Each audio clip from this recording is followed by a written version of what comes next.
సామాన్య single double bedroom ఇళ్లకే current బిల్లులు వేలల్లో వస్తున్నాయంటే చాలా మంది ఇలా వాపోతూనే ఉంటారు. అలాంటిది ఒక ఎంపీ గారింటికి ఇటీవల కరెంటు బిల్లు సున్నాకు వచ్చిందట. దీంతో ఫస్ట్ షాక్ తిని అనంతరం సీరియస్ గా మారిన తర్వాత విద్యుత్ శాఖ అధికారులు కీలక నిర్ణయం తీసుకున్నట్టుగా తెలుస్తోంది. ఉత్తరప్రదేశ్ లోని సంభాల్లో విద్యుత్ మీటర్ ట్యాంపరింగ్ జరిగిందన్న అనుమానంతో ఎస్పీ ఎంపీ జియాపూర్ రెహమాన్ బుర్ఖే ఇంటిపై విద్యుత్ శాఖ బృందం దాడులు నిర్వహించడం వైరల్ గా మారింది. దాడులు నిర్వహించడం ఒక ఎత్తు అయితే అందుకు తీసుకున్న భద్రతా చర్యలు మరొక ఎత్తునంటున్నారు. ఇందులో భాగంగా ఎస్పీ పోలీసులు బలగాలు ఆర్ఎఫ్ఎఫ్ తో పాటుగా ఇంకా సంఘటన స్థలానికి చేరుకున్నారు.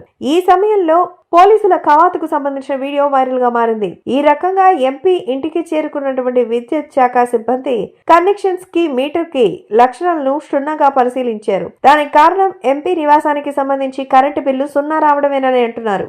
అది ఎలా వచ్చిందనే విషయంపై అధికారులు ఆ మీటర్స్ కి తనిఖీ చేసినట్టుగా చెప్తున్నారు. ఆ సమయంలో సుమారు గంట పాటు జరిగిన విచారణ అనంతరం ముందుగా టీం చేశారని అంటుంటా పోలీసులు బలగాలు మాత్రం మోహరించబడ్డాయనే సంగతి తెలిసిందే. సదరు ఎంపీ ఇంటికి 2 విద్యుత్ కనెక్షన్స్ ఉన్నాయట.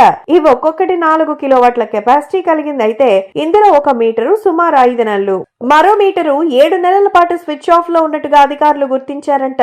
ఫలితంగా సున్నా రీడింగ్ నమోదైందని అంటున్నారు. దీంతో ఇప్పుడున్న పాత మీటర్స్ ల్యాబ్ పరీక్షలకి పంపిన విద్యుత్ శాఖ అధికారులు వాటి స్థానంలో ఇంటి వద్ద కొత్త మీటర్లని అమర్చి పరీక్షించారట. దీంతో ఒక మీటర్ పై 0 లోడ్ ఉండగా మరో మీటర్ పైన 5.9 కిలోవాట్ల లోడ్ నమోదైనట్టు చెప్తున్నారు. ఈ సమయంలో విచారణ నివేదిక ఆధారంగా విద్యుత్ శాఖ తదుపరి చర్యలు తీసుకుంటుందని అంటున్నారు. విద్యుత్ చౌరీ కేసులో ఎంపీ ఎలాంటి రకాలైన ఇబ్బందులు చేస్తే వీలు లేదని, అతని కుటుంబంపై కఠిన చర్యలు తీసుకునే అవకాశం ఉందని చెప్తున్నారు.